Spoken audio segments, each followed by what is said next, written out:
Kenapa Indonesia jadi rebutan dua raksasa dunia, Amerika Serikat dan Cina?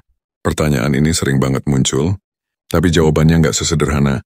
Karena kita negara besar, ada banyak alasan strategis, historis, dan ekonomi di balik persaingan mereka di wilayah kita. Yuk kita bahas dari awal supaya makin paham apa yang sebenarnya terjadi. Bayangkan kamu lagi main catur. Di satu sisi ada AS yang dikenal agresif dan dominan. Di sisi lain Cina datang dengan strategi jangka panjang, slow but steady. Lalu Indonesia, kita adalah bidak penting yang menentukan jalannya permainan. AS dan Cina tahu, siapapun yang menguasai hubungan baik dengan Indonesia, mereka punya posisi strategis di Asia Tenggara, bahkan dunia.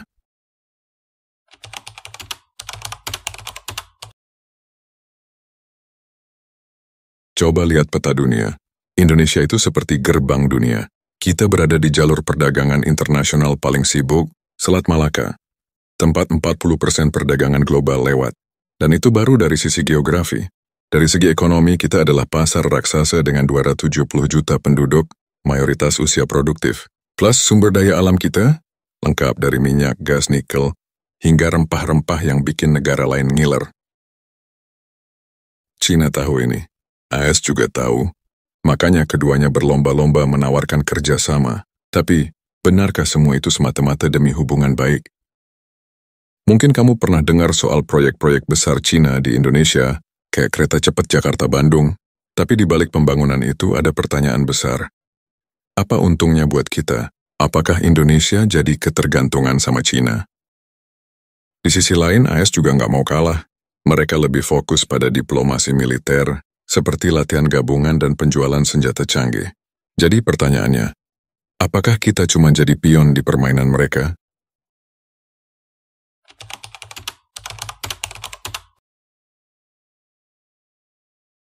Cina punya proyek ambisius bernama Belt and Road Initiative.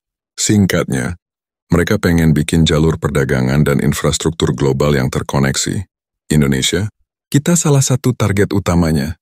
Contohnya, investasi besar-besaran Cina di sektor infrastruktur dan tambang nikel, bahan utama baterai mobil listrik. Kedengarannya bagus kan? Tapi banyak yang khawatir kalau ini adalah cara Cina untuk mengikat kita secara ekonomi.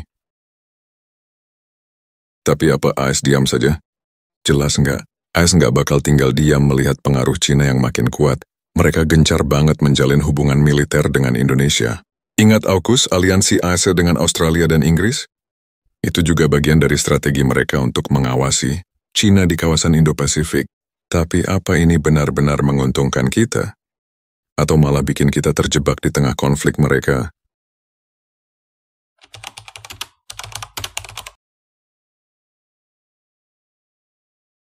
Di tengah gempuran dua raksasa ini, Indonesia tetap memegang prinsip bebas aktif. Artinya kita nggak memihak salah satu blok. Sebaliknya, kita berusaha mengambil manfaat dari kedua belah pihak. Contohnya, kerjasama ekonomi dengan Cina jalan, tapi kita juga ikut latihan militer dengan AS. Pintar? Iya, tapi juga riskan. Kalau salah langkah, kita bisa terjebak dalam konflik geopolitik yang lebih besar. Pertanyaannya sekarang, apakah strategi bebas aktif ini cukup kuat untuk menghadapi tekanan? Karena faktanya, makin besar pengaruh dua superpower ini, makin sempit ruang gerak kita.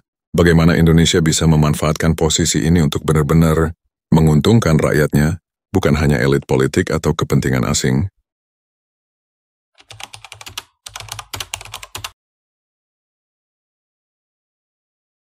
Kedepan kita perlu jadi lebih cerdas dalam memainkan peran ini. Kita nggak cuma harus jago diplomasi, tapi juga memperkuat diri di dalam negeri. Artinya investasi asing dari AS atau Cina harus benar-benar diarahkan untuk meningkatkan kapasitas kita, bukan sekadar mengejar keuntungan jangka pendek. Bayangkan kalau Indonesia berhasil menjadi negara yang mandiri di tengah persaingan ini. Kita nggak cuma jadi pion, tapi juga ratu di papan catur dunia. Bukankah itu tujuan kita bersama? Persaingan AS dan Cina ini mungkin bakal terus berlangsung lama, tapi pada akhirnya, yang menentukan masa depan Indonesia adalah kita sendiri. Bagaimana menurut kalian? Apa yang harus dilakukan Indonesia untuk tetap kuat di tengah tekanan dua superpower ini? Tulis pendapat kalian di kolom komentar ya. Jangan lupa like video ini, subscribe channel kami, dan nyalakan lonceng notifikasi. Di sini kita akan terus bahas isu geopolitik, ekonomi, dan strategi global yang relevan buat kita semua. Stay tune.